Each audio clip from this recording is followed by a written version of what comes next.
Nesta noite de primavera, meus queridos sobrinhos, faremos uma fogueira sob as estrelas.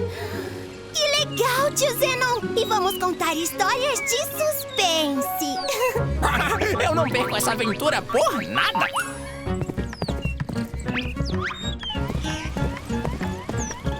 A fogueira está pronta e tochas para espantar os mosquitos também. Agora vamos nos divertir! E tocar violão. Não, eu começo com uma história cheia de terror. De terror? Sim, uma história com muito medo. Não é melhor a gente comer primeiro? Vamos ouvir a história, nós não temos o que temer. Eu não tenho nem um pouco de medo. Muito bem, então era uma noite como essa. Com uma fogueira como essa e a floresta estava muito silenciosa. Isso vai ser muito divertido. Isso vai ser muito divertido. Quando de repente se ouviu um som misterioso.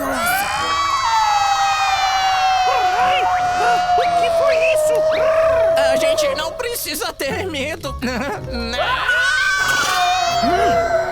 Não se preocupem, deve ser algum lobo uivando bem longe. Não fui eu. Calminha, gente. Agora é a melhor parte. Como estava dizendo, se ouviu um som misterioso e então da escuridão apareceu...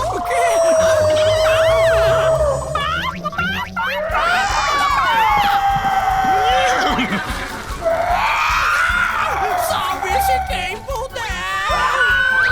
Mas este não sou eu! Socorro!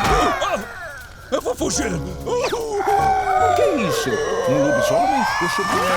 A fera? Pé grande? O pombeiro? Surpresa! Caíram na pegadinha! Esse fantasma me soou muito familiar, criançada. Então era uma pegadinha?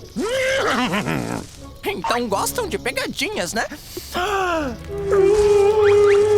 O que está acontecendo? Acho que nesse mato tem cachorro. Isso foi muito bom. Bartolinho! Foi mal, essa aqui foi sem querer querendo, é.